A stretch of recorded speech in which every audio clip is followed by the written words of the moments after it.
Hello everyone, आज हम आपको अनिल कुमार सर से मिलवा रहे हैं जो हमारे यहाँ केंद्रीय विद्यालय ओल्ड कैंट में टीचर हैं और जो 2017 में केंद्रीय विद्यालय ज्वाइन किए हैं। तो स्वागत है सर आपका। हेलो। तो सर आप ये बताइए कि जब आप उसमें एंटर किए रूम में तो आपने क्या वहाँ देखा, मतलब सीन कैसा था उसका? मैम, जब मेरा इंटरव्यू था तो मेरा सबसे लास्ट में था, मतलब शायद मैं सेकंड लास्ट या इसी के आसपास रहा हूँगा। तो मैं एकदम लास्ट में गया शाम को, तो वहाँ पर सबसे पहले मुझसे पूछा गया ग्रेजुएशन में क्या सब्जेक्ट है जी। तो मुझसे मेरा हिंदी संस्कृत और था, तो हिंदी संस्कृत पे मुझसे पूछा गया कि हिंदी को संस्कृत को देववाणी क्यों कही जाती है जी। तो मैंने अपना जो व्यू था वो दिया। शायद मुझे ऐसा लगा कि वो सेटिस्फाई नहीं हुए हमारे मंतव्य से।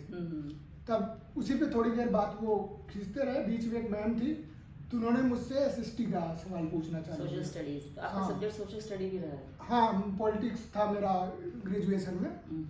तो फिर उससे उन्होंने लिया और उन्होंने मुझसे, वहाँ मैप लगे थे, चारों तरफ मैप थे, स्टेट के थे और इंडिया के और वर्ल्ड के भी थे।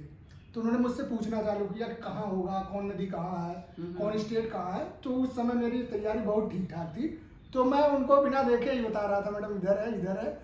तो उन्होंने वो देख के कहा कि बहुत मुझे अप्रिशिएट किया, मतलब वहाँ कहा वेरी गुड, बहुत अच्छा। आप मतलब मैप तक पहुंचे नहीं, लेकिन मैप में अपने हाथ से डायरेक्शन बताते जा रहे थे कि कहाँ कौन सी प्लेस है। तो इसके बाद फिर जैसे डेमो होता है, डेमो पे मुझे भेजा गया।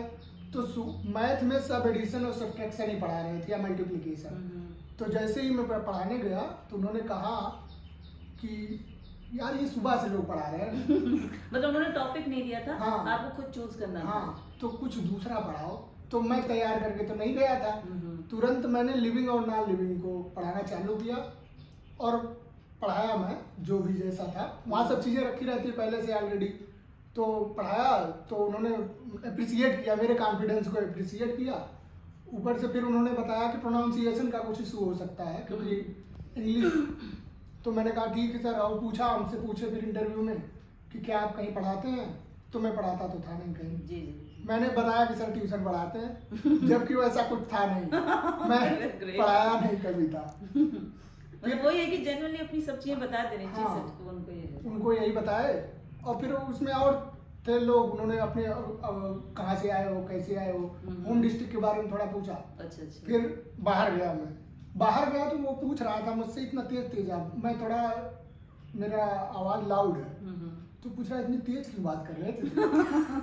मैं कहा सर मैं ऐसे ही बात करता हूँ। और शायद मुझे जो लगता है मेरा सिलेक्शन होने का की वजह यही थी जी। एक मेरा कॉन्फिडेंस, ऊपर से मेरा वो एसएसटी पे जो मैडम बताया गया था और पढ़ाने का कॉन्फिडेंस, इसी जो डेमो था, इसी वजह से शायद मेरा सिलेक्शन हुआ, मुझे लगता है। तो दोस्तों अब देख लीजिए कि कॉन्फिडेंस कितना आपका मायने रखता है। कि आप अगर कॉन्फिडेंट रहेंगे तो आपका सिलेक्शन श्योर है। तो सर आपने बायलिंगुअल यूज किया ना? Yes ma'am. कोई जरूरी नहीं कि हम बहुत इंग्लिश में ही बोलें। जनरली मैं ज्यादा हिंदी ही यूज किया, आजकल थोड़ा इंग्लिश यूज करने लगा हूँ। पहले क्योंकि पढ़ाना तो कहीं था नहीं जी। और हमारा कम्युनिकेशन वो भी नेटिव लैंग्वेज में होता था जी। यूपी के होने की वजह से हम अवधी या टचअप भोजपुरी में थोड़ा बहुत करते थे, या खड़ी में बोलते थे तो अधिकतर ना कम से कम इंग्लिश का यूज करते थे।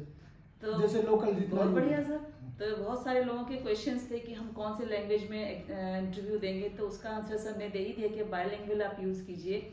डेमो आपका अच्छा होना चाहिए और वहाँ आपको बहुत सारी चीज़ें रूम में मिलेंगी। जैसे सर ने कहा है कि वहाँ अरेंज रहती हैं, मैप्स हैं और पढ़ाने के लिए बोर्ड है, चौक है, वो मिलेगा आपको यूज़ कैसे करना है और कहाँ किस पॉइंट पर आपको अपना कॉन्फिडेंस शो करना है, ये आपकी एबिलिटी शो करेगा। और वही आपको मैम एक बात और, जब मैं डेमो दे रहा था तो वो बच्चों जैसा हमसे बिहेव कर रहे थे और मैं बच्चों जैसा उनको ट्रीट भी कर रहा था। शायद ये भी चीजें उन्हें अच्छी लगी हो। बिल्कुल, आप वहाँ ऐसे क्लासरूम मतलब टीचर की तरह ही बिहेव करिए, उनको बच्चों की तरह मानिए जैसे सर ने बताया। तो very good, thank you sir so much. आप हमारे स्कूल में हैं और बहुत अच्छे टीचर हैं, मेरे साथ वर्क करते हैं।